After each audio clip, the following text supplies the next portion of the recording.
our audience today. My name is Melanie Rogers. I'm the founder and CEO of Balance Eating Disorder Treatment Centre. I'd like to welcome you to this incredible panel discussion that we have lined up tonight called Bringing Sport Back into Eating Disorder Recovery. And I have to say that full kudos goes to Laura Gann, who's going to be running our show tonight. Laura is one of our wonderful, amazing recovery coaches, our lead recovery coach actually at Balance Eating Disorder Treatment Centre. She's heavily involved in the running world and does some coaching. And actually it was Laura who put together this really lovely lineup of panelists tonight that we'll be introducing you to in a moment. So let me, Laura, if everyone's ready, we'll introduce everyone and we'll get our discussion on the road. So first and foremost, this panel discussion is very near and dear to my heart, actually. We're focusing on sports and sports nutrition. As some of you may know, we've already had a really terrific presentation by a wonderful colleague of ours, Riley, a couple of weeks ago on bringing more of exercise back into eating disorder recovery.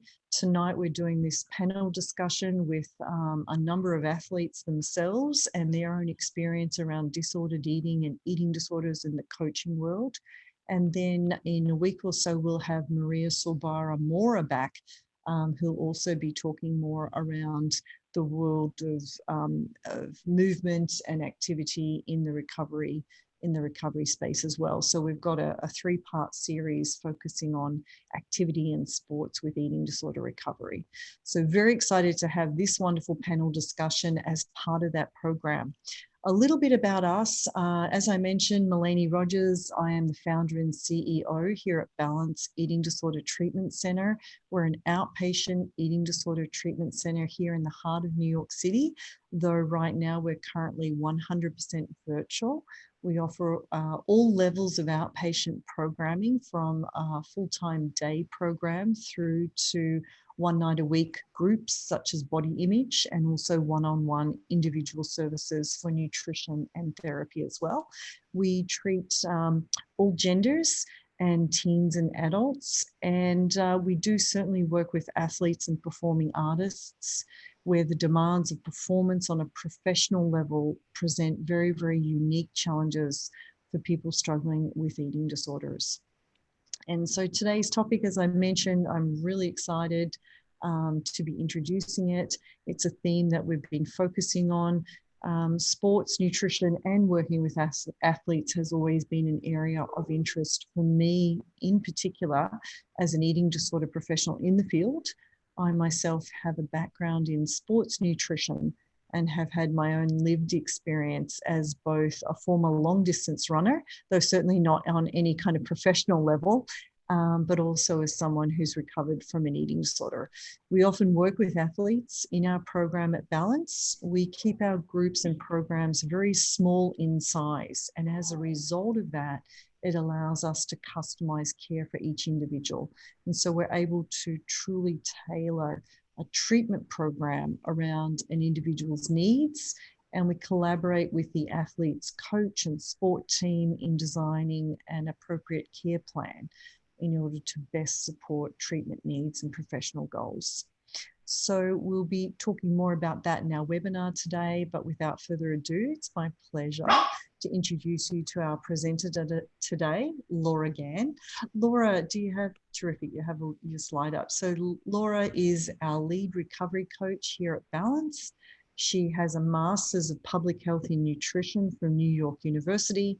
She's a former Division I cross-country and track and field competitor for Drake, and was captain and coach for the Dashing Whippets running team, performance team competitor for the Dashing Whippets running team, and OSF St. Francis dietetic intern. So Laura, over to you. Thanks, Mel. So we'll start with a little bit of background on sports and eating disorders to get us started. So although sports can provide a positive impact in an athlete's life, they can also bring a lot of stress and pressure and negativity. Unfortunately, sports can also sometimes spark disordered eating due to the nature of the sport. Specifically, sports that rely on the body as the main performance tool often have higher rates of disordered eating amongst athletes. So sports like running, swimming, rock climbing, and wrestling often have a heightened focus on weight and body size. And other sports like gymnastics, figure skating, cheer, and dance, the athlete is actually judged by how they look. So they're literally judged on their body performance. So one thing all of these sports listed that has in common is this ingrained false narrative that smaller bodies are required for optimal performance. So coaches and athletes have normalized the belief that smaller bodies are best, and this is typically where their problems begin. So athletes are taught to strive for unrealistic body ideals and are constantly bombarded with harmful messaging around food and their bodies. Orthorexia, or an obsession with healthy eating, is really common amongst athletes because they're typically told by coaches and other teammates that they need to eat clean or earn their meal. And they begin to associate fitness and success with what they eat, or more importantly, with what they don't eat. This further promotes and normalizes disordered eating under the guise of discipline. And athletes are already constantly comparing themselves to other athletes, but now the comparison goes beyond the field. Now the athletes' bodies are compared, their plates are compared, and even their disordered behaviors are compared. And it doesn't help. The first thing people typically say to an athlete is a comment about their body. You often hear, "You look fit," or "Are you at race weight yet? How do you stay so lean? You're so lucky you can eat whatever you want," things like that. And these comments only further glorify small bodies and encourage disordered eating in order to achieve or maintain those bodies. And once these beliefs become ingrained, it can be especially difficult for athletes to break the cycle of disordered eating. Typically, the athlete feels they're forced to either choose recovery or their sport. They often feel like they can't maintain their high level of success without disordered behaviors. And they think that in order to maintain recovery or pursue eating disorder recovery, they have to completely give up their sport. As an athlete, disordered eating, unfortunately, is encouraged, it's rewarded, and it's normalized. Athletes and coaches dismiss symptoms of eating disorders as part of the sport, when in reality, it's a sign that the athlete needs help. These symptoms are both damaging and also completely avoidable. Recovery and peak performance is possible simultaneously. The athlete doesn't have to sacrifice their sport in order to pursue eating disorder recovery, and they also don't need to resort to eating disorders or disordered behavior in order to be successful. But in order to have both, we have to change the culture that currently normalizes and encourages this disordered eating. So there's ample research that highlights the influence that teammates have over each other's relationship with food and also the development of eating disorders. And they found that supportive teammates are actually the best predictor of lower eating psychopathology and higher levels of healthy exercise behaviors, whereas perceived pressure from teammates to lose weight or change bodies and the perception that teammates are engaging in disordered behaviors is the best predictor of higher eating and exercise psychopathology. So basically, if majority of the team is engaging in these behaviors or is encouraging disordered eating and body size, it's likely that the rest of the team will follow suit. So the culture of a sport or a team is a huge influence in the development and persistence of eating disorders amongst athletes. So with that being said, I'd like to start introducing our panelists so we can continue this discussion. First up, we have Lindsey Cortes. Lindsey has her master's in sports nutrition from Florida State University and is a registered dietitian. She competed in Division I track and field at UMass Amherst and is a sports dietitian for collegiate athletes currently at schools including University of Georgia, Florida State, and University of Texas, San Antonio. Lindsey established her own business called Rise Up Nutrition, where she helps female athletes overcome disordered eating, and is also the host of the podcast Female Athlete Nutrition, again, where she educates and empowers other female athletes to understand and enjoy food and fuel their athletic dreams.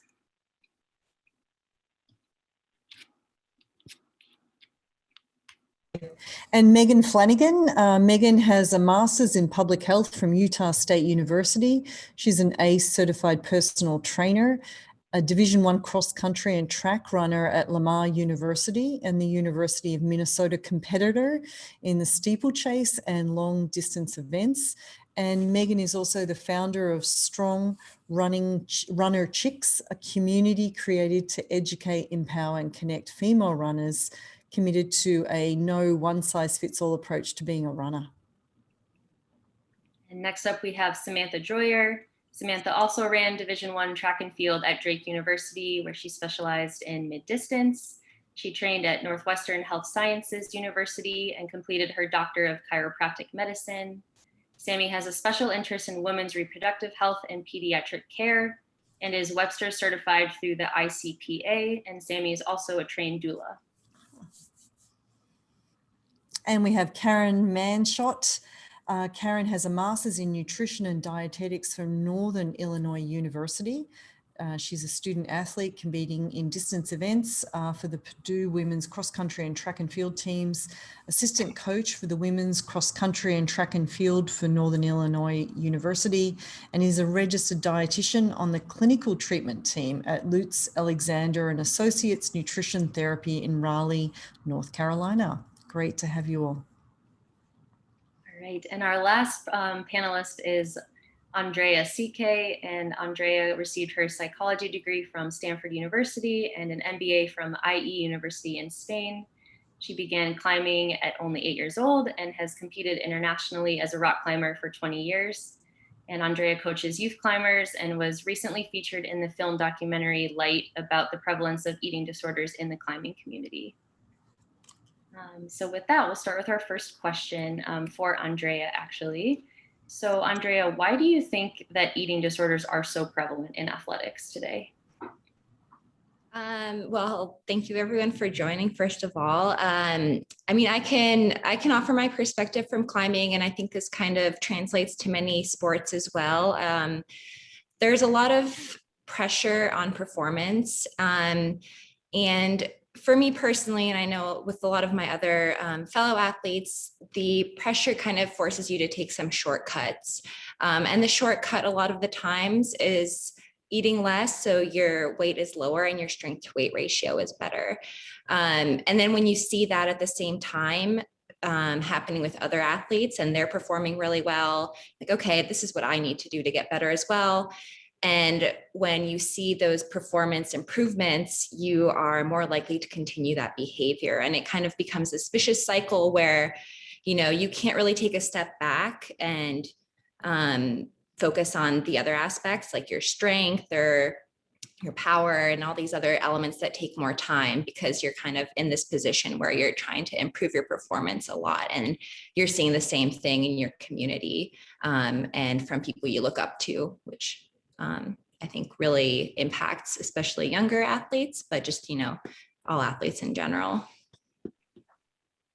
Yeah, thanks for that, Andrea. Does anyone else have anything else they'd like to add with this question? Sure, go ahead. I can add. I think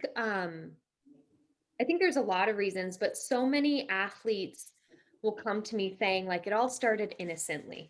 You know, they're saying, well, I just wanted to be healthier and I just wanted to have this optimal sports nutrition diet. So they feel this pressure that there's something that they need to do in order to be the athlete that they're claiming to be, like, as if, you know, and I'm a sports dietitian, so as if sports nutrition diet is a thing, right? So a lot of athletes, I think, start, you know, that's what I hear all the time. It started innocently. I just wanted to do what I needed to do to be an athlete. And obviously things really spiral. So that's, I think, another reason why it's so prevalent in athletics is just this drive to be competitive and the drive to do things right. I think there's a lot of personality traits that we see in eating disorders that are also just in athletes, of a drive to excel and achieve, and a perfectionist kind of approach to everything that they do as well. I think that contributes a lot. Yeah, definitely. I would agree with that. Does anyone else have anything they'd like to add with this question before we move on? I'll just quickly piggyback off of what Lindsey had to say. And I think that eating disorders are so prevalent in athletics because disordered eating is so prevalent in our culture as a whole.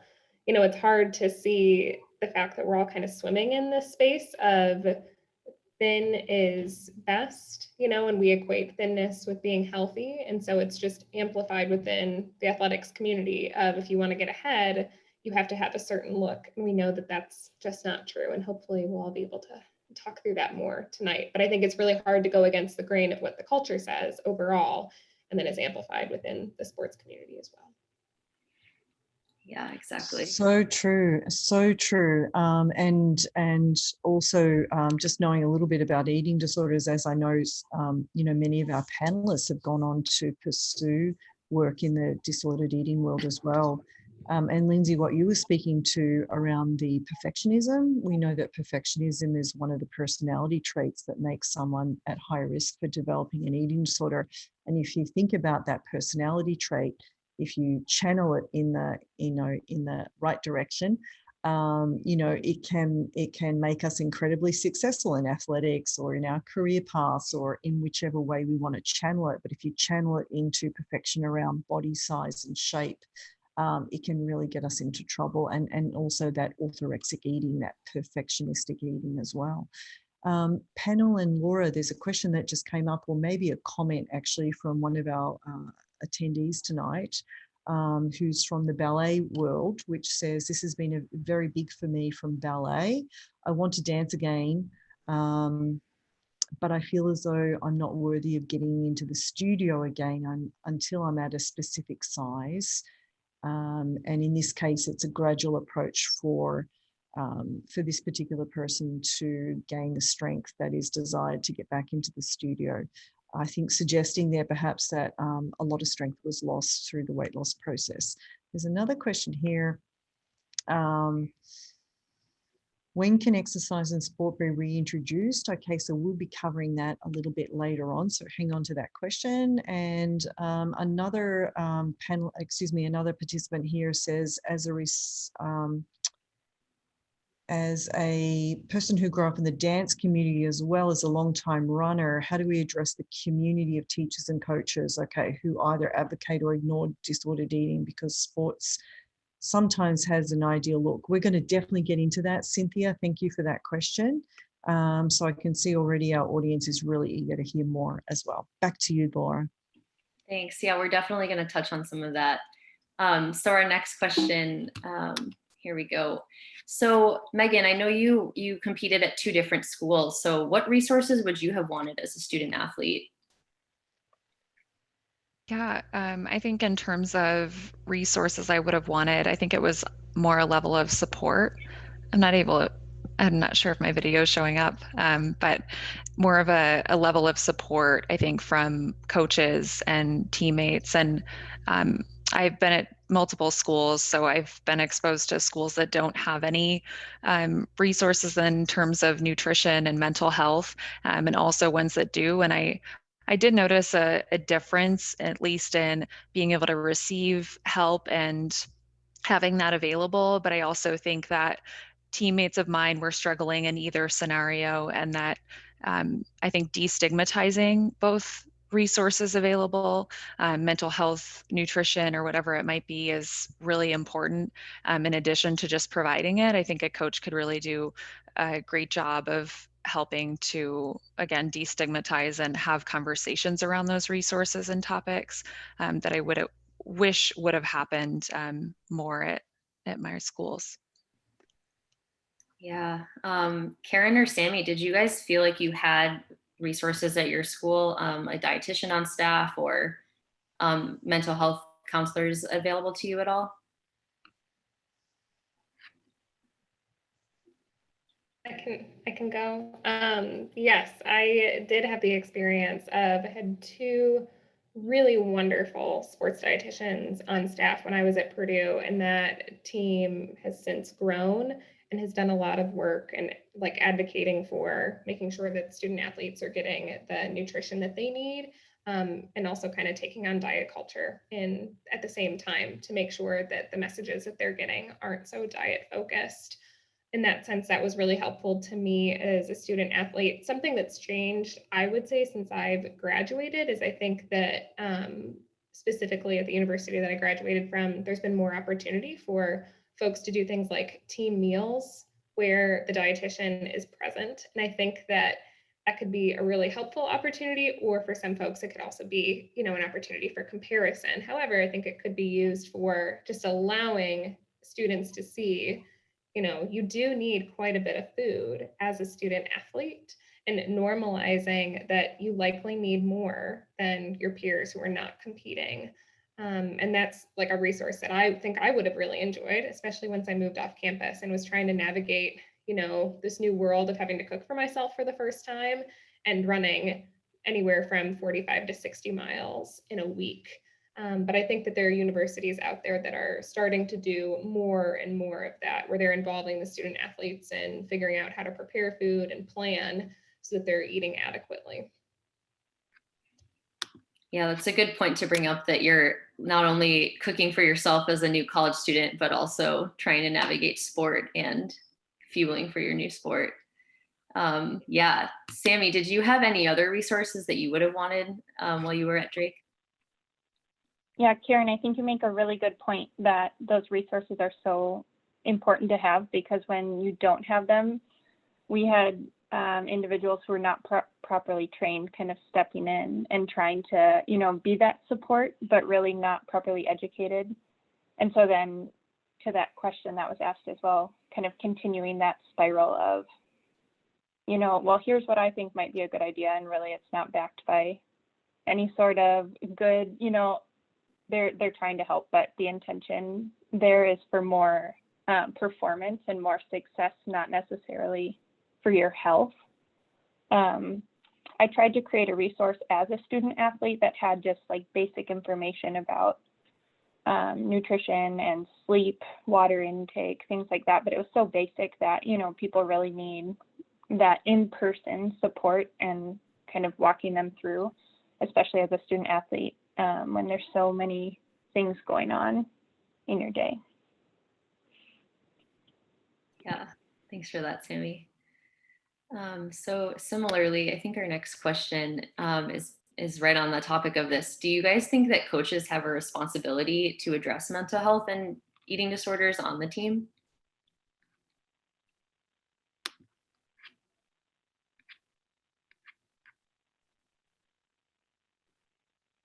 Yeah, you guys can just. I can answer. I don't want to say that it's just the coaches. It's the sports medicine staff, right? So I think that should be one of the first things on an athletic director's like priority list is, you know, at least when we're talking collegiate and high school level, there should be an athletic director who's, you know, finding those resources and bringing in somebody, whether it's as a staff or as a consultant or as a guest speaker or something. And if you know, mental health can then be taught to the coaches, like that's a whole nother layer. But I just think I think it's absolutely important for coaches to address this, but I also think it's probably more important to make sure that the whole organization is addressing it instead of putting all of that on just the coach. In fact, working in the collegiate level, I've worked at 3 different universities over the past 10 years. In fact, the more that coaches can just coach and the specialists can do their jobs, probably the better. If a coach can coach and a mental health professional can address the mental health, and a dietitian can address the nutrition, an athletic trainer can address the athletic training needs, that's, you know, and all work together on it and have great conversations, but that's actually probably going to do better, so that we're not overwhelming a coach with things that they're truly not trained to do. So I think they have a responsibility to provide those resources and support for their athletes and to address it on some level. But if addressing it means outsourcing, then that would be, I think, appropriate. The one thing I would add to that, I mean, I think in some other sports, you don't quite have that support team, but even if you do, I think the coaches more so than any of the rest of the staff probably have a really special relationship with their athletes. And, you know, while it is like kind of unfair to ask them to do something they're not trained to do, they could be the one who starts the conversation just because they have that more intimate relationship, and can connect with the athlete about, you know, I understand you might be going through some things, and these are the ways that I've noticed it. These are the ways, you know, I have a fear that this might impact your health or your performance, et cetera, et cetera. And athletes usually, you know, if they're working with a coach that they really trust and that they really respect, can really respond well to that, because that person knows where they're coming from, maybe a little bit more so than someone a little bit more external. So that could be, you know, one way that a coach gets involved is just starting the conversation. I'm also happy to add to that. I think that while coaches recognize that they have a big impact on an athlete's physical development and training, I don't often think they maybe see to the fullest what an impact they can have on their psychological well-being, whether it's verbal feedback they're giving or a comment they're making to an athlete. I think they do, in a way, have a responsibility just to recognize that impact that they have day in and day out. I mean, an athlete might receive mental health support once, twice a week, but they're likely seeing their coach more frequently than a lot of other professionals. And I think that in that way, they do have a pretty significant impact.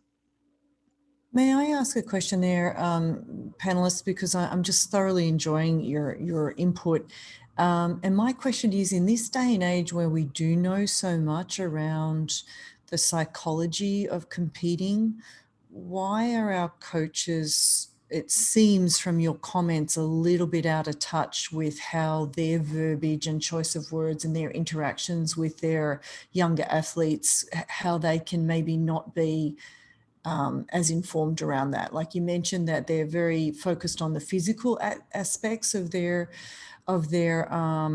students, but less clued in maybe around the mental health. And so my question again is, why is that the case given what we know around the psychology of competing? I think it really varies, you know, person to person, coach to coach, university to university. So I've had some coaches that are, you know, I agree with what the other panelists have said, that a coach can be, you know, all that an athlete needs and, you know, your closest confidant and support system. And I've also, many coaches are not clued in. And that's why I think my answer was, it's so important to educate the coaches on the importance of this, but also recognize where they're coming from. A coach is coming from a background of, you know, just sports science, maybe not necessarily sports psychology. And so I don't know. I think, I just think it really varies. I think some coaches are wonderful and some coaches are still completely in the dark. So it'll have to be assessed, like, you know, just on a really individual basis as to, you know, if that person can take on the responsibility, or if they need to be guided to that as well. I think it really varies. Absolutely. And Megan, I know you had a comment there as well. Yeah, well, I think that speaking or having spoken to a lot of coaches, that they're feeling the pressure oftentimes to have their team or their athletes hit certain performances. And so that's how success is measured. And that's where the pressure stems from. And they're not often, I mean, mental health is hard to measure. You can't quite tell if a team is happy or if an athlete is doing well, you know, from their performance. And so I think it takes a lot more of a coach that really cares, especially about those long-term impacts versus, you know, winning the race at the end of the season.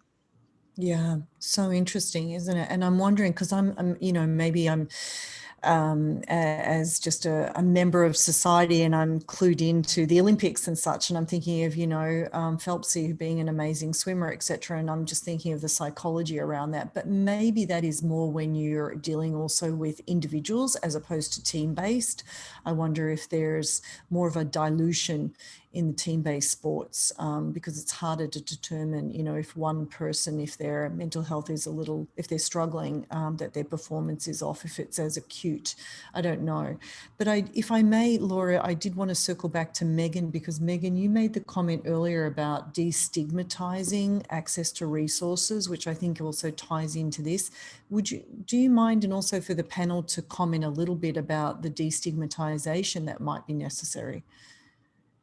Yeah, I think as I was answering that, I recognized that when I was an athlete and I was part of a very large team that had these access to resources, one, I just didn't believe that I was really worthy of accessing them. I thought they were really reserved for the top tier athletes on my team. And so I always told myself, you know, or just kind of had that excuse to not seek more help during my time because there are limited resources oftentimes. So I think making sure that all athletes know they're available to them, regardless of their pace, their performance, whether they're injured or not. You know, I think that's a really big part of it. And then I think destigmatization also starts with having more open dialogue from the coaches and among the team. But I'd love for other panelists to comment on their experiences too. Yeah. Yeah, would anyone like to comment, would like to comment on that? I actually have to add in, I know when Laura introduced me, she mentioned this documentary Light that recently came out. It was about the prevalence of eating disorders in the climbing community. And one of the really great things that happened after this documentary came out is that people started talking about it. And in climbing, you know, it's super, it was always really taboo to discuss eating disorders and weight. You're like, oh, it's, you know, that person's really skinny. That's awesome. They're climbing really well. But at the same time, you know, a lot of people would be worried about that individual, but you never really felt like it would be okay to bring it up. And one of the things this movie has done is made it a lot more easy to just bring this up with coaches, make it feel okay for coaches to bring it up with their athletes too, because you don't want to like have an awkward conversation with an athlete like that unless, you know, it feels like it's appropriate. And I think that's made it. I coach a youth climbing team, and we've discussed with, you know, some of the other coaches how this movie and just talking about it more has made it feel a little bit less weird to bring this up with an athlete, and something that wouldn't make them feel uncomfortable and wouldn't make you feel uncomfortable. And then all of a sudden the conversation is a lot more productive and open.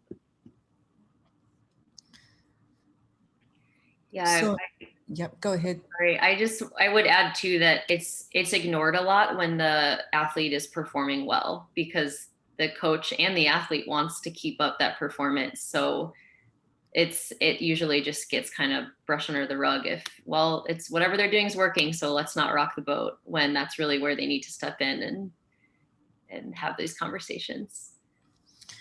Absolutely. And panelists, there was a great question here from one of our participants when we were discussing resources, and Jeremy asks, do you have any suggestions or guidance for resources and groups for males struggling? I find that resources are fairly limited for guys. So I'm reading that as two things. One, resources for guys at the university level and high school level. And then also I'd like to say to Jeremy that in the eating disorder world, there are fewer resources for guys at this stage. 25% of people with eating disorders, though, are male. And we're finding that that percentage is actually increasing. But facilities such as Balance, we actually have some male groups, if I can direct you there. But as far as resources at high school or colleges for guys, athletes, I wonder what the panelists have to say about that.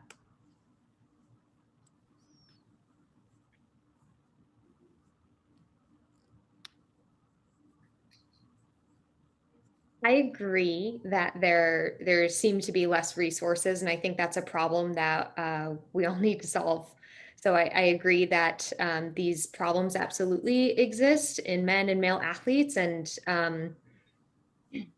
I think it's unfortunate that there's not quite as many resources. And here we are thinking that, you know, there's still not even enough resources and supports for our female athletes either. So it's across the board, we need more resources and support. I will say that I do think that with the terminology of relative energy deficiency in sport, with the International Olympic Committee kind of coined that term back in 2014, and the female athlete triad officially changing their name to the male and female athlete triad, and sometimes just going by the triad. And I think newer research, I think, is really helping push that. And so I would, direct, and a lot of sports dietitians are recognizing that about, okay, wait, Red S and the triad are happening in men. We need to address that. So I hope that it's something that changes soon. And I feel like as far as resources and support goes, at least in the athletic community, I think, looking to the International Olympic Committee and the resources on Red S and the Triad Coalition, I think is a helpful place to start. And a lot of sports dietitians are coming around to that as well, with the importance and necessity of more resources for men. So well said, Lindsey. And as a sports nutritionist myself, I have to say it is outrageous, if I may use that word, that we've only really been referring to the female triad, for the last couple of decades, and there's no such triad that we're referring to for the guys. Yet we know, in a lot of these sports, there's a whole culture of eating disorders. I'm thinking about the wrestling community, where it is, the guys are taught how to be bulimic in that particular field, for example, to make weight. So, any of these sports where there is particularly a making weight and a body shape perspective, there's even added pressure. So, guys and girls, or all genders, are absolutely affected. That was a great question from our audience, and thanks also for that, Lindsey. I can add something really quick there about just, resources for men struggling to, not so much athlete specific or sport specific, but it's no secret within the dietetics world that we're a primarily female dominated field. That being said, there are a number of great male dietitians out there. And one that comes to mind for me is Aaron Flores. He's based out of California, and he's run some male body image kind of support groups for folks who are in recovery. I don't know if he's still running them with COVID. Certainly a lot of things have changed for so many of us within the last year. But I do know too, and I'm hoping that if I start by saying this, someone else on the panel might be able to finish my thought. There is a former professional baseball player who's done quite a bit of advocacy work for eating disorders within the male community, and his name is escaping me. But I know he's been on several podcasts, and I know he may or may not have his own website as well too. But I'm encouraged by that, to see that there are people that are speaking out about it, that have kind of stepped down from that role, but are now doing the work of getting the word out that it's still a problem within the male community as well.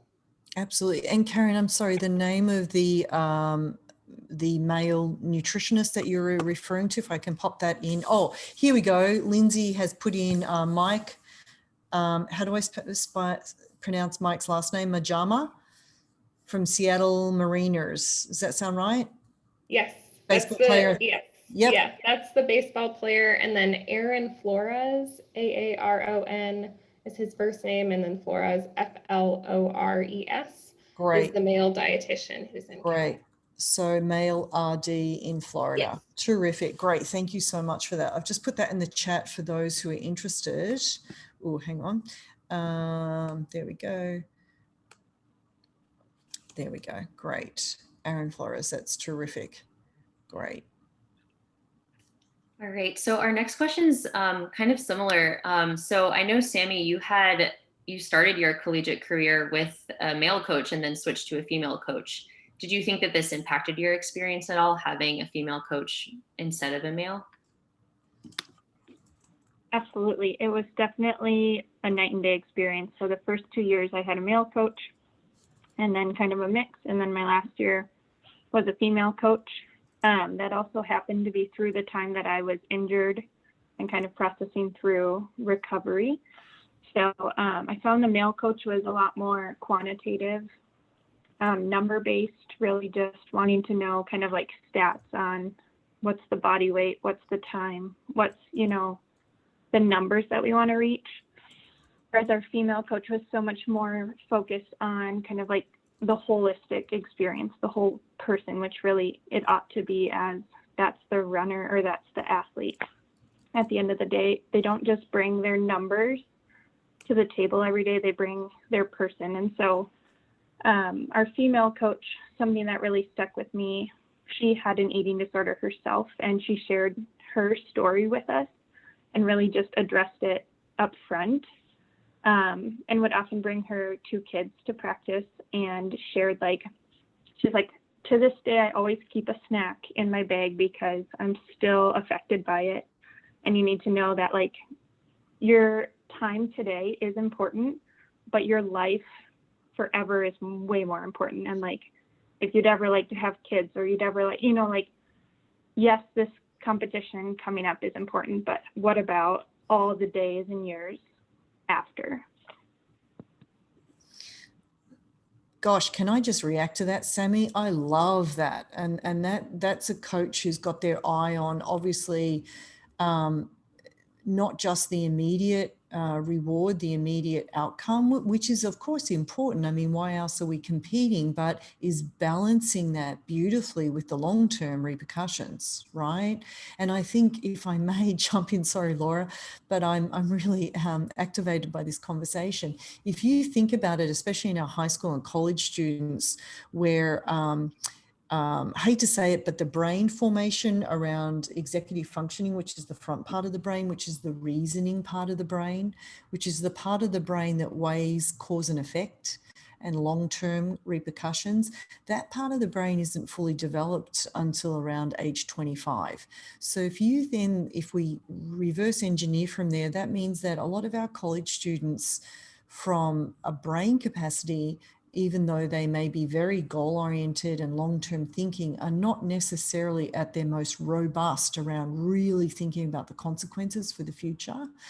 And certainly, I don't think it's so hard when you're that young to really, really be concerned about, well, one day I might not be able to have a family, or this is something that might affect my bone capacity that's going to plague me for the rest of my life. I mean, we're not really registering that stuff. I know our clients, right, Laura, who are even in their 30s and 40s and 50s, those sorts of consequences seem to be too far away or not really immediately impacting them. So, Sammy, you really were so fortunate to have someone like that who was really who was coaching you around this stuff. Yeah, I think I had the same coach, and I think she's the reason why I'm still able to run today.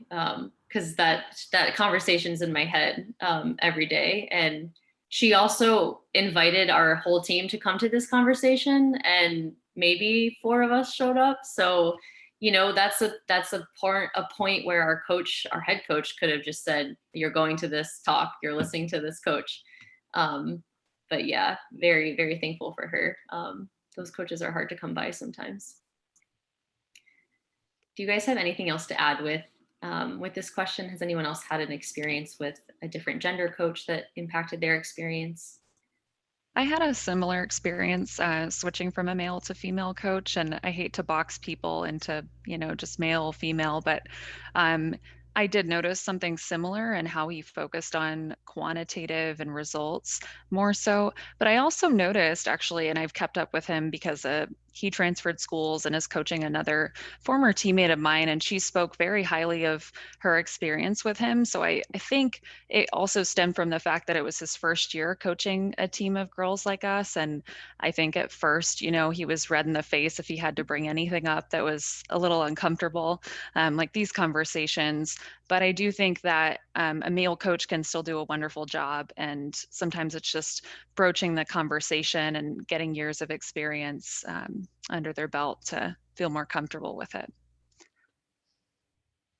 Absolutely, Megan. I think that's a really important point to make, that it's not necessarily, making a gender divide there, for sure. And also how hard it must be for our male coaches to kind of go into this terrain, wanting to be sensitive to boundaries and such for their female athletes, etc. I do wonder around this point, Laura, and I wonder what your thoughts are, if in your case, Sammy and Laura, with your coach, she had her own lived experience with an eating disorder, and she was able to bring that to her coaching now and have that lens. And so I wonder whether sometimes it can be helpful if someone's had their own lived experience with bringing that bigger picture thinking back to their coaching with younger athletes. Just a thought, Laura. I wonder what your thoughts are. Yeah, I think in this case it was really helpful because she recognized that, you can be like a phenomenal athlete and not resort to sort of these negative behaviors to get there. And she would always talk about her kids, and that was really her motivator for recovering. And she still like was a very good athlete. And I think knowing what she went through, she was kind of trying to protect us and telling us, you know, it's not worth it. Like what Sammy said, your time, yeah, it's important to you right now, but what's going to be important to you in 5 years and 10 years? You have your whole life. And she also was very good about reminding us that we're more than just our sport, and there's more to us as a human. And you know, none of us are going to be professionals, so you got to have other parts of your life that are important. And even if you are a professional, your sport is not going to be your life forever. And so I think she did a good job of just reminding us that there are things beyond competition that are also important, and you're not gonna have those other things if you let your eating disorder win.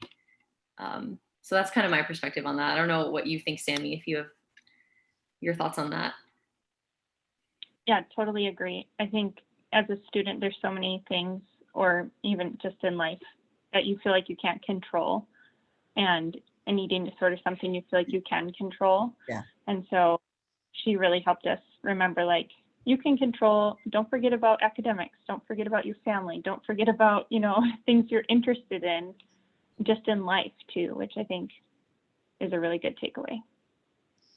Again, coming back to that idea of balance, right? And making sure that we've got other areas of our life that we're spending energy on, as opposed to what we see in disordered eating and eating disorders is very black and white thinking, very myopic thinking, very, as we mentioned earlier, perfectionistic thinking.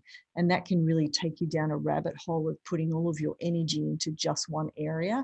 And then your life becomes very lopsided as a result of that. So it just makes sense how easy it is for the students to kind of get really kind of off balance with putting their focus in one area.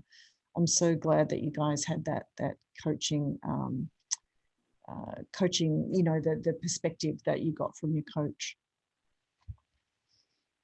Yeah. All right, so I'll move on to another question.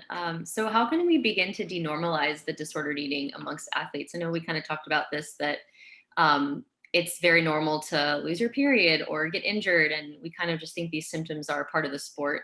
So how can we start to break this this idea that it's normal to have an eating disorder as an athlete?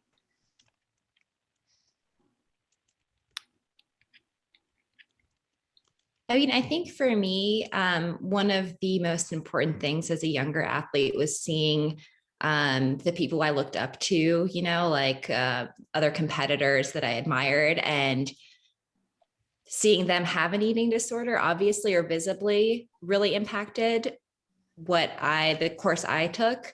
And I think vice versa, if they had spoke out about either recovering from it, the impacts of it, or, you know, if someone who did not have that experience, talking about the time they invested in improving their performance in different ways, and the benefits of that, I think would have been really important for my development as an athlete. I think, like, in an individual sport like climbing, you look up a lot to individuals that perform really well and what they do. And then on kind of the flip side, when you're training and you're training with your team, because we usually all train with teams, having a culture where it's kind of an open discussion, or it's okay to talk about it.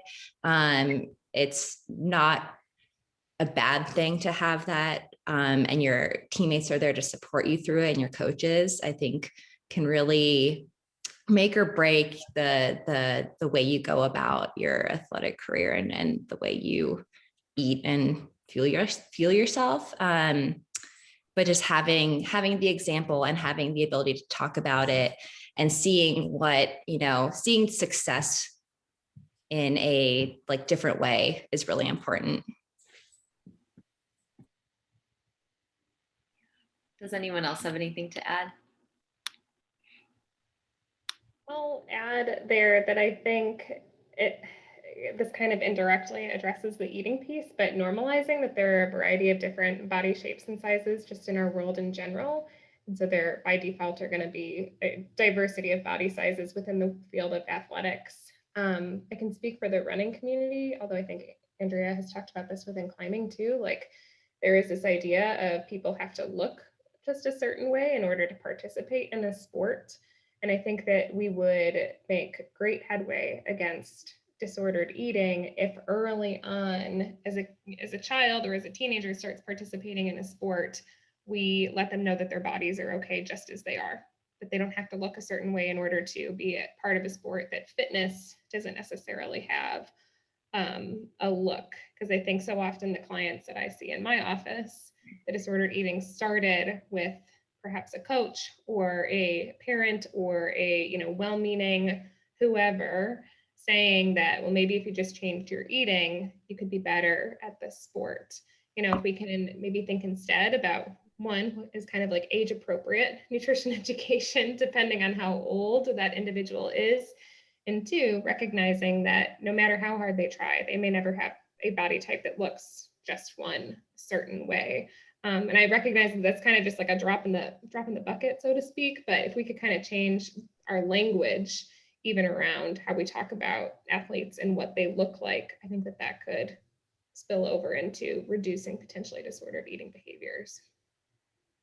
Just to add on to that too, really quickly, I think making sure that, the person who's not the typical body type isn't discussed as like the exception to the rule is really important, because oftentimes I found is that, you'll have this person that isn't the tiniest climber, but she climbs really well. And they're like, oh yeah, I mean, she climbs really well for not being the skinny climber. And I don't think that that's a really healthy way to talk about it at all, because that just like makes you think that's not necessarily what I should be. It's great that she does really well, but that's not what I want to do. So just changing the language around people who don't have the standard body type, I think can really go a long way. Andrea, may I ask, are the same comments made for the male climbers around being the skinniest? Actually, not necessarily. I think for the men, you do see really skinny climbers, but I think it's not quite discussed at all. In fact, I mean, I'm just going back to, the comment that we got from the audience about, where are the resources for men? I think just the conversation in climbing, at least, is not existent for men unless there's someone that really stands out. And then, it's discussed sometimes, but usually I think just because like it's men don't have like they can have a lower body fat percentage from my understanding without it being compared to women, at least from what I've seen in nutrition. So it's a little bit, it stands out less in the climbing community, at least, and it's discussed less. It's so interesting, isn't it? The gender differences, because I think a lot of us can appreciate that women are genetically designed to have more body fat, because whether we like it or not, we're programmed to be able to protect a child should we become pregnant. Again, whether we choose to or not, that's the design of it. And we can fight against that all we want, but it's going to lead us down the road of disordered eating at the very least if we're trying to lose body fat. Thinking that it's a negative component of that. Yeah, it's just interesting that there is, it doesn't surprise me, of course, and I'm just highlighting it, Andrea, I hope you don't mind, with the fact that there's a focus on the female climbers being, you use the word skinniest, we use kind of, lean or whatever, but less so for the guys. Yeah, just interesting. When in fact, I wonder if we could be just talking about strength overall, as opposed to, body fat percentages and such. Wouldn't that be lovely?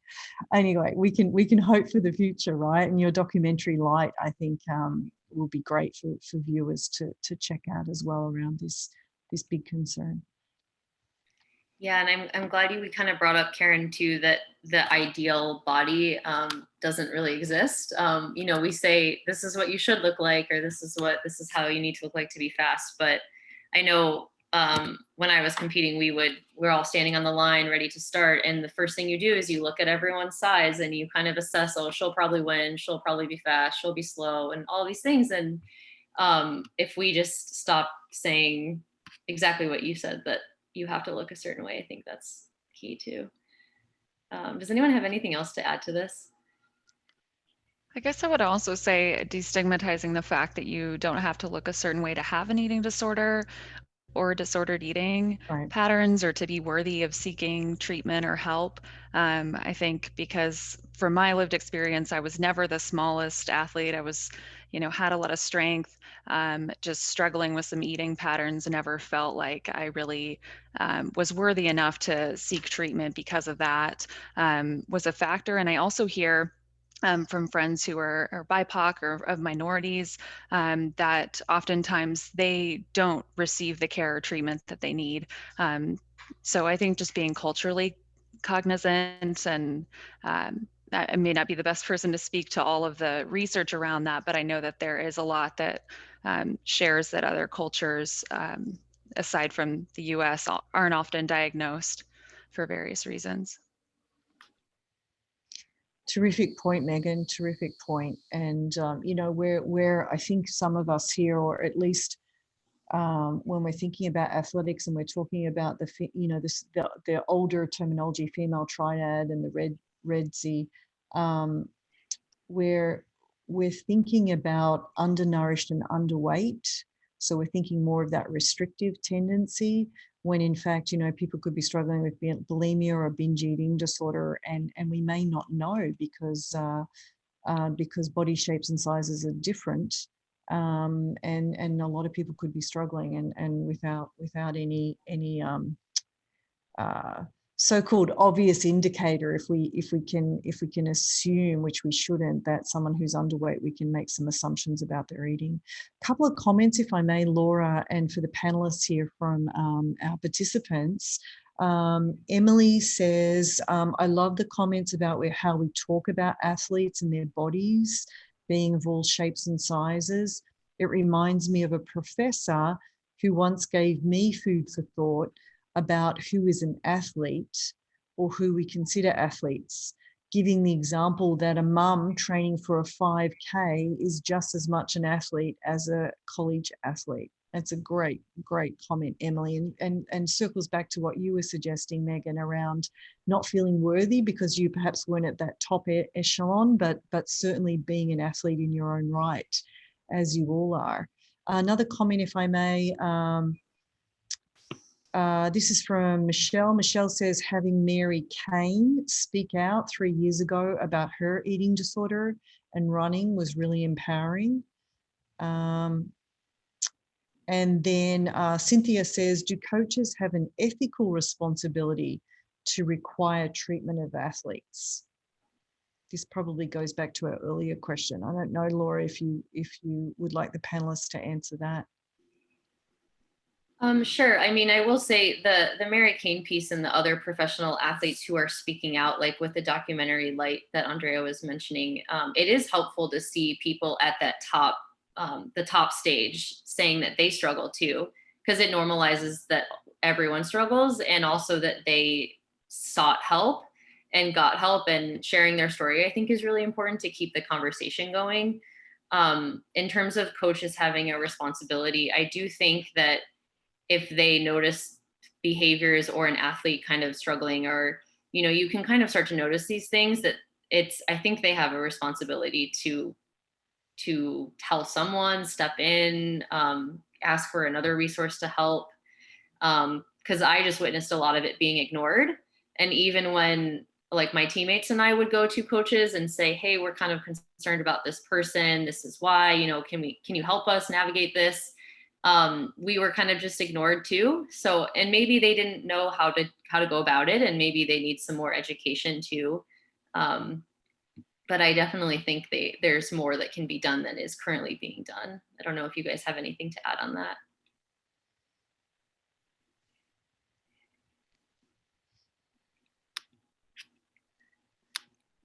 Okay, we can move to our next question. So this is pretty similar. So how can team culture be improved? I know we talked about that article early on in the presentation today, that if your teammates are doing something, you spend so much time with them, it's common that you're probably going to do that same thing. So do you guys have any suggestions as coaches and clinicians how teammates can help each other improve the culture?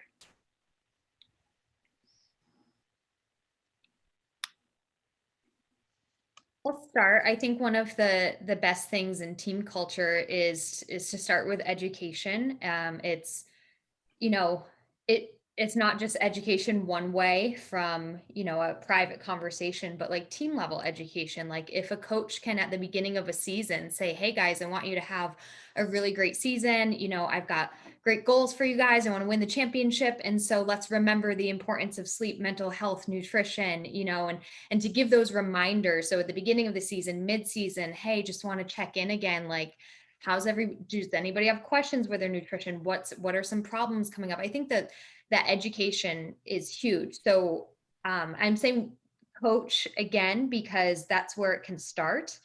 And then especially at the high school level, that's probably the extent of where it's going to come from. But at the collegiate level and professional level, can the sports medicine department be hosting educational series and things like that intermittently? That's what I do at the collegiate setting, is I get with every team at least pre, during, and post season, and one time off season, so that you're building just that relationship and just starting the conversation. So I think education is huge for team culture, and remembering who's exposed to the team. So are there athletic trainers that are exposed to the team, and physical therapists, and what are they saying, to the athletes? So I recently did a little in-service for a sports medicine team, because the athletic trainers didn't even know what a gluten-free diet was or why you would prescribe it, but they're, saying it to some of their athletes sometimes just because. And so just that education, not just direct to the athlete, but to other people who are exposed to the team, I think all help. So I think having conversations about nutrition, about sleep, about mental health, about body image. When I worked at other universities as well, we implemented not even nutrition conversations, body image conversations. And we would sit down with the cross country team and go through something called the Body Project, which was it's a trademark, like a whole thing. But creating that space to have those really important conversations and incorporating it in. So it's, not just about showing up to practice, it's about showing up for all of these conversations. So I think education is a huge place to start, both in educating the athletes, in educating on a group level, and educating everybody who's talking, the athletic trainers and sports medicine staff. I think that's a great place to start. Yeah, thanks for that, Lindsey. Karen, it looks like you had something to add. Yeah, I mean, I think Lindsey put that so perfectly. The way I've heard what she's described, and I'm borrowing this metaphor from Jessica Setnick and her eating disorders boot camp training that she does, but she talks about how when clinicians who are working in a hospital setting are going into a patient's room, especially now during COVID, they are putting on, protective equipment, so whether that's a gown or gloves or a mask or whatever, and they're washing their hands ahead of time. They're taking these universal precautions so that they're not bringing anything in potentially from the outside that could infect the patient that's in the room. I think similarly, if we can have coaches or the sports medicine staff, as Lindsey was saying, or, other trainers that are on the team or whatever, kind of taking those universal precautions with how they talk to their athletes about food and body image, and really exercise too, obviously, or training. Not, because you don't know by looking at someone whether or not they could be struggling with disordered eating. You don't know if they have a predisposition to struggle with disordered eating or an eating disorder. So keeping language really neutral, and providing that education to any kind of support staff that might be around, I think could be really helpful and be kind of a catalyst for changing team culture. Thanks, Karen. I completely agree. One of my really good friends and teammates, she told me years later after we were done in college that something that a member of our staff had said to her offhandedly, just stuck in her brain, and it wasn't meant in any sort of way, but she just fixated on it, and it sort of just became a cycle for her. So even that education piece is definitely important. Thanks for that. I wonder, may I add something there? As someone, I teach an eating disorder course at NYU now to our graduate level nutritionists. And as we know, as nutritionists, we don't get any training in eating disorders. It's usually optional in most of our courses. And also MDs and psychiatrists and therapists don't get any training around eating disorders or disordered eating for that matter. So that's point number one, that if we're the so-called food and nutrition specialists and we're not even getting trained in eating disorders, how can we expect our coaches and such to be getting that training as well? And the other thing that I'd like to point out that I think is striking to me in this wonderful conversation tonight is how little utilization of nutrition experts there seem to be in the sports field at college and high school. And I wonder whether many of our listeners are aware of this, but as a registered dietitian, and I know many of you are, that we usually get, somewhere between 6 to 7 years of training around nutrition and physiology and anatomy and all of this good stuff. So it's more than just our lived experience. It's more than the pseudoscience of, well, I eat every day, so I'm an expert on food. It's a little bit more sophisticated than that. And I wonder, what I think I'm hearing is that there might be an older culture of perhaps coaches and experts who maybe don't really understand the science, and particularly the latest research, and are going from maybe older knowledge that doesn't necessarily hold up now. And it sounds like we could really benefit from a heck of a lot more RDs out there as sports nutrition specialists in the field. So that whole comment, I know it was long-winded, was really to put a plug in that we need a lot more RDs out there with your knowledge of the research, helping to influence culture and educating everyone from the athletic directors to the sports medicine specialists to the coaches and all of the different support people that go into the team sports. I wonder what you guys think. I'm sure I'm speaking to the choir here. Megan. Yeah, I echo that for sure in terms of educating coaches and the professionals. I also think that educating team members on how their comments may impact someone else is really important. And maybe that's through the Body Project or another program like that, but recognizing that you as a team member or maybe as the team captain can have a major impact on a team member. If you're saying you look fit or commenting on someone's appearance, how can we shift that narrative to something else about their personality or something that doesn't reflect their appearance? So I think there's a lot of work that could be done there as well.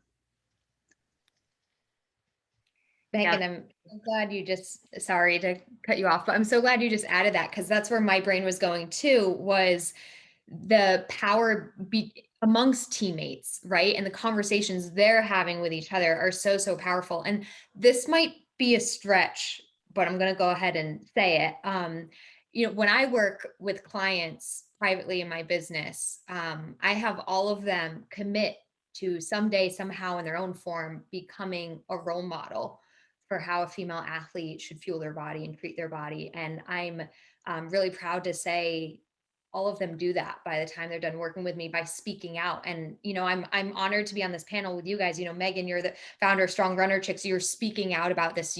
Whatever you've been through in your past, you've then become a role model in what right looks like. And so I think if we can, I don't know how I know how I do it in my business, but in that team culture, empowering teammates to encourage each other and be role models for each other, I think is so important to change that team culture, because those conversations among one another are really, really powerful. Absolutely. Yeah, I'm glad you added that. A team captain, we did get a question on that. How would you advise a team captain go ahead and be that role model or positive force? I can think of several ways not to, just from past experience with team captains equating their, improved performance to weight, comments like that could be really harmful to younger people on my team. But I do think, again, there's a lot that could be done there around what comments are helpful, what kind of feedback is useful. And, Lindsey, as you said, just role modeling that behavior. Yeah, and I think it's always good just as a team captain maybe to share stories and maybe always start with a disclaimer of I'm not the expert and I can't speak for anyone else, but in my experience, this is what I've experienced. And I'd love to know, from my other teammates, what are your experiences, right? Like being a role model doesn't mean you have to know all the answers. It just means that you're open to the discussion and willing to share your experiences and listen to other people's experiences. So I think that's how I would start as a captain, if that's helpful. That's fantastic. That's really fantastic. The language around, how to try to create a more positive interaction there. If I may, panelists, there's a comment here from Lindsey who says, I love what Lindsey said about education. As a distance trail runner in recovery, one of the biggest factors that helped separate running from the eating disorder for me was education. Understanding how under-eating impacts me as an individual and athlete, even down to the physiological level, helped me understand that seeking a certain body or certain forced pattern of eating due to eating disorder fears is really not helpful for me in any way and is not something I want. Thanks so much for sharing that, Lindsey. I really appreciated that. Appreciate that. And we also already answered the last question from Ruby. That's great, Ruby. Thank you for that as well. Yeah, this ties in really well with my next question, which is just, in these individual sports where you have your team, but when you're performing, it's pretty solo. So it's hard to be supportive of one another when they're on your team, but you're also competing against them. So, having these captains who really do want the best for everyone and isn't so single mind oriented can be helpful. I don't know if you guys have any other suggestions with how to encourage each other instead of compete against one another. I think one of the most important things I found coaching youth teams, at least, is encouraging like fun and, development, like overall in general as an athlete instead of performance, like day-to-day performance. I found it really hard for myself when I was younger to, like, I felt like the need to perform every day, and every day was like a test of my abilities. And if I didn't perform to my standards or what I thought was my coach's standards or, whoever, I would get really down on myself and use that as like fuel for my eating disorder. And on the flip side, I found with some of the kids that I coached that really instilling fun for the sport and a love of the sport and making your team practices about like enjoying what you're doing and growing, but not necessarily a test of your skills every single day is really helpful. And obviously we're all, if they're there to perform at some events or, they want to get better, but just emphasizing that not every day is a day that you're testing yourself and you're showing your skills can be really helpful mentally and give people the break to, not get so down on themselves and not get so frustrated and not have these experiences that fuel their eating disorder or their inclination towards, controlling their weight because that's something that they control day to day and their performance might not be as much in their control. Yeah, I love that you say to find the love in it again or the fun in it, because that's why we're all athletes initially, because we like the sport. I went to a camp a long time ago that was sort of the whole focus of the camp. Was her motto for the summer was for the love of it. And she kind of just instilled in us that every time you're going out for a run or whatever your sport is, you should ask yourself, like, why am I doing this? Is it because I want to, or is it because you feel like you have to? And if it's because you have to, then you maybe should stop. And I think that's a great reminder that it is supposed to be fun. So that's why we're all here. Thanks for that. Yeah. And if your teammates are there to remind you of that as well, then I think, in relation to this question you have up right now, then, you know, that kind of decreases the tendency towards competing with each other and having that in the back of your mind at practice.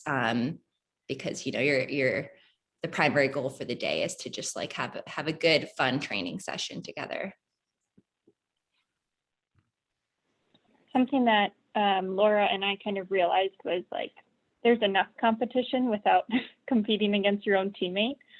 To go to practice every day and feel like you have to compete there on top of your competitions is just overwhelming. And so even just little things like, I'm going to lead this rep, now you lead this rep. Now, you know, like taking turns with things, or finding a way to kind of be equals as you're training, helping each other out in that way, or taking splits for one another. If someone's injured, that's still a way to be there and be encouraging, something like that. And then I just want to touch back on being the role model, or kind of the captain. Something that I use in my doula training is just, you really want to present a non-judgmental but informative kind of response when someone shares something with you. So the acronym that I use is BRAIN.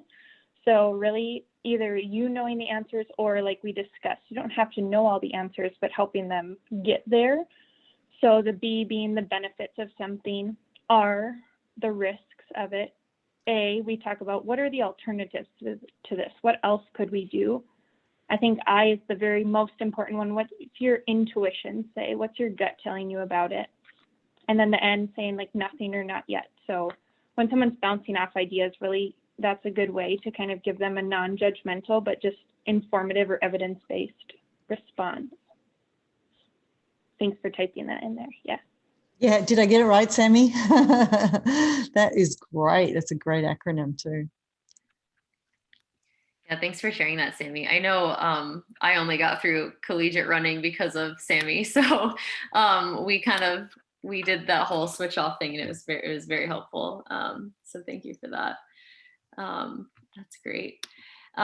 So we sort of talked about this question a bit about body talk and how athletes are always being commented on their bodies. So coaches do this, teammates do this with the "you look fit" comments, or, you know, you come back from the summer and your coach tells you, "Wow, you really trained hard this summer, good job," not knowing that might mean they were using behaviors all summer or something. And even broadcasters tend to speak about bodies differently for men and women. Sometimes when an athlete is climbing up or running around the track, the broadcaster will speak just about their body instead of what they're doing. So I'm wondering if you guys have any comments about this, or suggestions for your athletes and clients on how to cope with these comments and how to avoid them as teammates.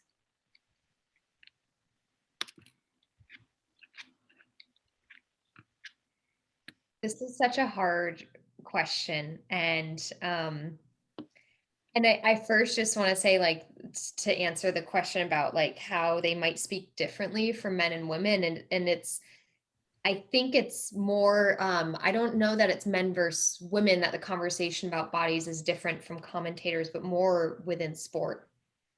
You know, you can't listen to a football game without them mentioning their weight and size. Like that's ingrained in that sport culture. And fortunately, it's, you know, not in track and field or gymnastics. They don't talk about weight, but they might compare their body to a size, or say, you know, that's petite, or they're strong, or they look like a gazelle. And it's, you know, so it's just odd what comes out of people's mouths, and it's difficult. I don't have a great answer, but I just wanted to say, I think it's not necessarily the difference between how people comment on men versus women's bodies, but more like within sport. I think that might need to be addressed. And this was kind of mentioned earlier among the panel, but, you know, why do we need to get rid of this ideal body type for a certain sport? You know, because that varies sport to sport too. How a wrestler deems an ideal body is different than a football player, which is different than a rock climber. And so within each sport, trying to break that down and, you know, bust that myth of an ideal body type is super important. And that's about all I have to say on that one. That's great, Lindsey. Yeah, and this comes up even with non-athletes, you know, doctors say things to you, or just parents who come home after college and everyone's commenting on your bodies. It's something that our clients, I know, always bring up. Seems like every day they're coming in saying, oh, so-and-so said this about me yesterday. What do I do? So it's tough, yeah. And it does, if I may, a question, excuse me, more a comment coming in from one of our participants, Tessa, who says that not so much a question, more so wanting to name, sorry, puppy activity there, wanting to name that so much of the comments on body size and shape are based on in fat phobia. And I would say, Tessa, that there's often that component behind it.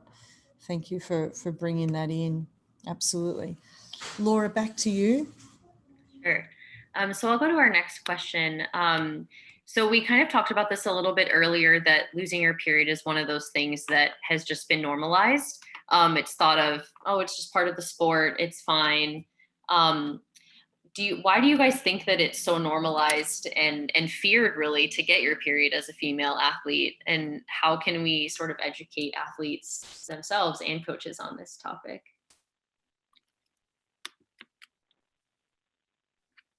Something that I talk a lot about with patients in my practice is that just because something is common doesn't mean that it's normal for it to happen. So just because we hear this a lot doesn't mean, I'm making sure I said that the right order. Yeah, just because it's common doesn't mean it's normal. So just because so many people, you know, are experiencing it does not mean that that's a healthy thing to have happen. We know a lot that, you know, it increases injury and decreases bone density and just leads to that whole cascade that we know a lot about. But I think if we can kind of turn the page and more so use the cycle as really good information, and more so knowing that, knowing more about our hormones and knowing, like, using that estrogen part of our cycle to really train more intensely or do more strength workouts, things like that, and then more focusing on recovery as we move into progesterone, like using those hormones really as knowledge and helping us rather than feeling like they're always a hindrance towards us.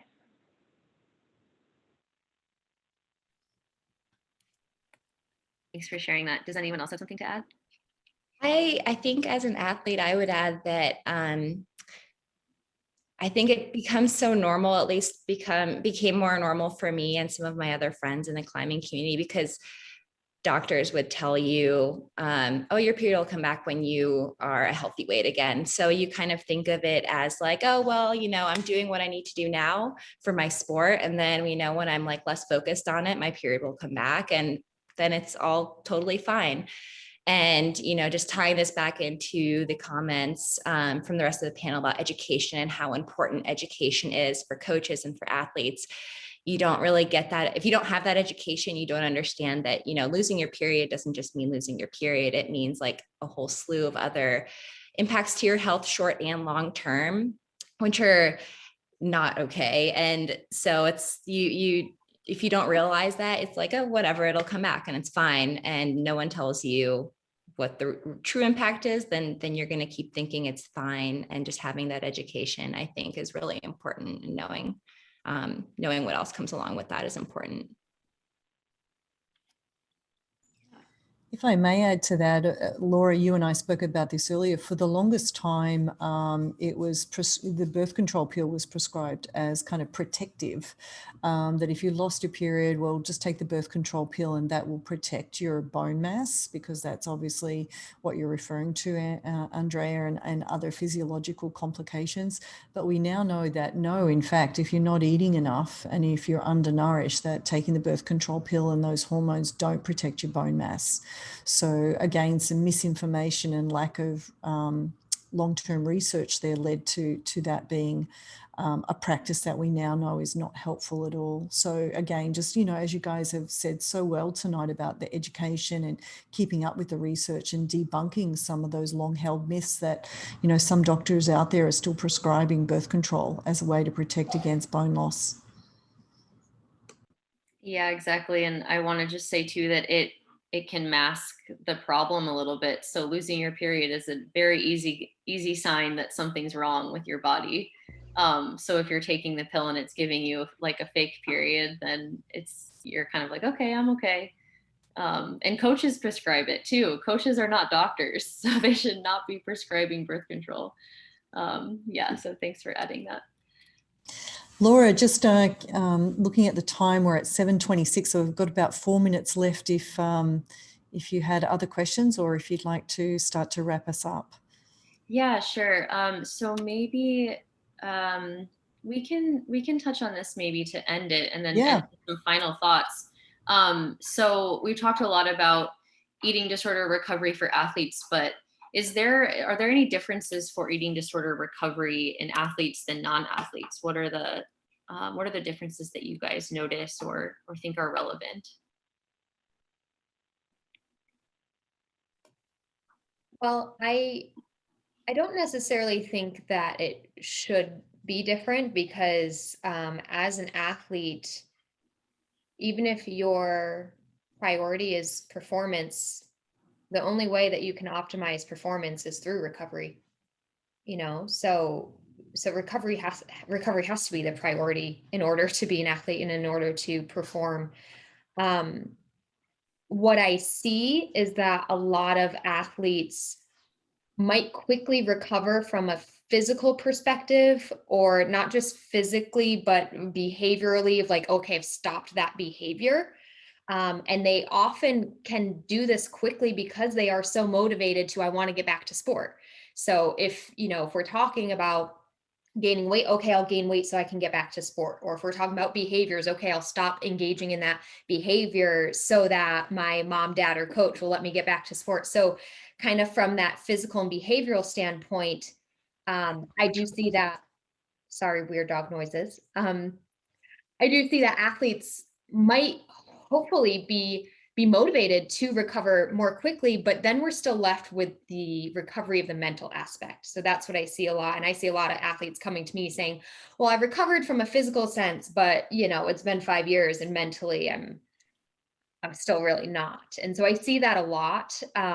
So I think that's one difference, but I don't think that I don't think that recovery should be different, because even as an athlete, if your goal is performance, then full recovery, physical, mental, psychological, social, that is the answer and the way for you to become the best athlete you can be, never mind human being. So those are my thoughts.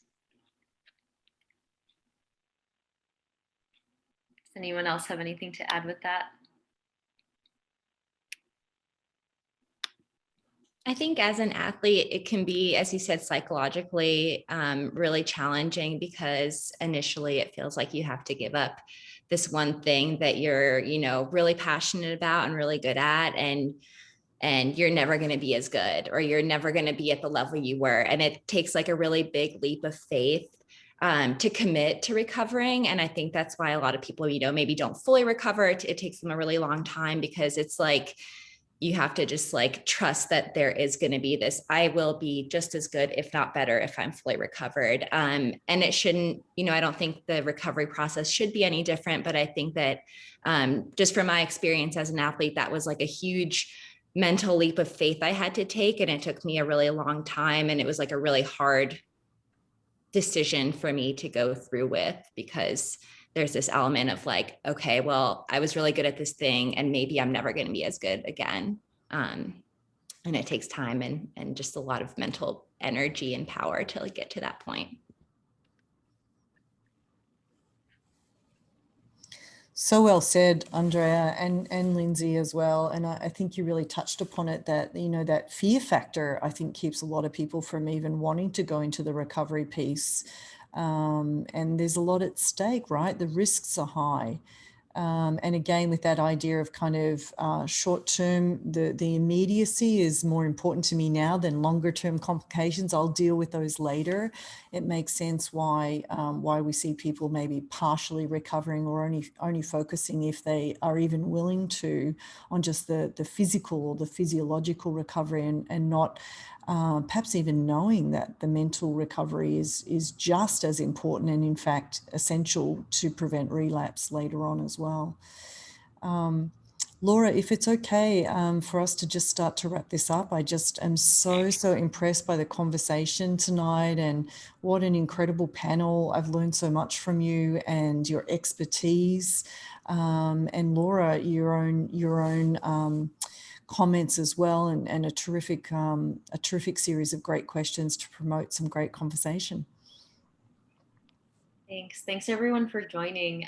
We'll be sending along more contact info too. If you guys want to reach out to any of our panelists, we'll be sending that along with the recording of this. So feel free to reach out if you have questions to anyone here, including everyone at Balance. So thank you to all of our participants, and our contact information is here on this last slide. As Laura said, we'll be sending out a link to you all. And thank you again to Laura and our wonderful panelists for joining us tonight. Thank you.